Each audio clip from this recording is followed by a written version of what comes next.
Welcome back to another episode of Datagiri. Hi, this is Afreen Rahman, and this video is part 2 of how to start a career in data science. Now, to recap the part 1, the first 4 steps that I covered were number 1, learn mathematics and statistics, number 2, practice programming, number 3, dip your feet into machine learning, and number 4, create and make machine learning projects. So today, let's start with step number 5 by creating a portfolio.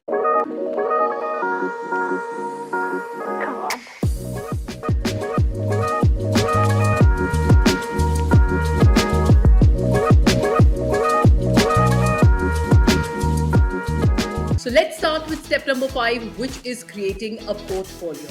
Now, while a resume is an important component to showcase your abilities to the potential employers, a data scientist should be able to showcase his or her abilities in coding and other software capabilities. Now, a very crucial part of data science jobs is to be able to code. And GitHub serves as a perfect platform to access the coding skills and display hands-on ability to solve problems. Now, here I'm going to show you some of the points that you must remember. Do not forget to fill out your personal details such as username, email address, your previous employees, etc. Right? Then large followers. The number of followers that your portfolio has is a good indication of the work that you have done in the past, right? More than 50 followers is usually a very decent number. Then comes contribution graph, right?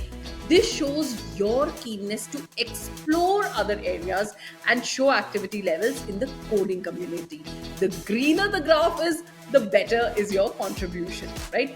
Then comes a factor called improving on stars. Now, this is a way of identifying how you have engaged in the community.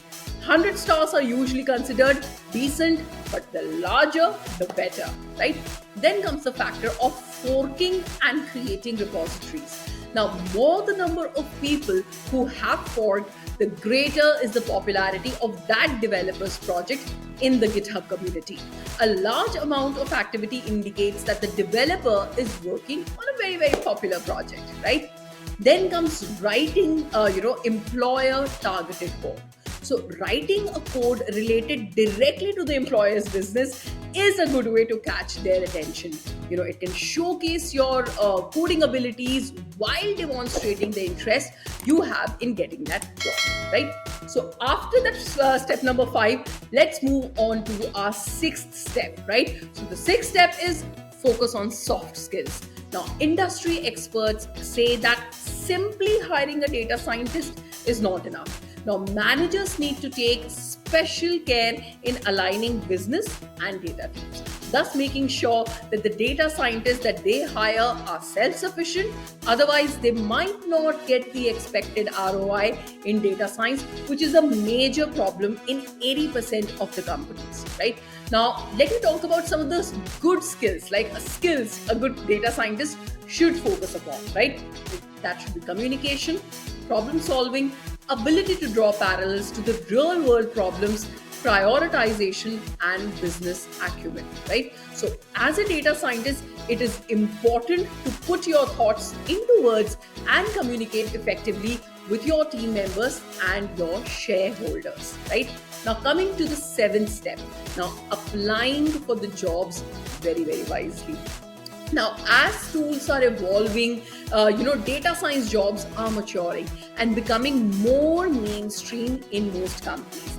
The number of openings that companies have for data science roles in this day and age are quite high, right? So, given the number of opportunities available, these are now being expanded to professionals with even non-technical backgrounds, right? So where there are many positions with a shortage of ideal candidates, it has made it quite possible for one candidate landing out more than one job offer in hand for similar roles. That is why it's necessary to ask questions about the job role being offered, right? Because this is your first step into the world of data science. Now, let's look at the important things that you need to ask about, right, while you are applying for these job roles. Number 1, talk about responsibilities. What would your job role actually entail, right? Number two, talk about tools used, right? Is the company working on latest technologies and what tools are being used for the same? Number three, discuss about methodologies used, right? The type of data used in the organization. You can also talk about time spent on aspects of the role like analysis and data management, things like that, right? Because see, the data science domain is huge, right? One needs to be sure as to which role he or she would like to choose and start preparing accordingly. Now, there are a number of job roles in data science which are currently available among organizations such as machine learning engineer, data architect, quantitative analyst, big data engineer, data scientist, and several others. So one must get a clear, one must get clear with these job roles and then decide what you want to become. Now, coming to the very last step, keep upskilling, right? You have to keep upskilling to keep up with the changing times because most organizations try to hire candidates who show a willingness to learn and upskill.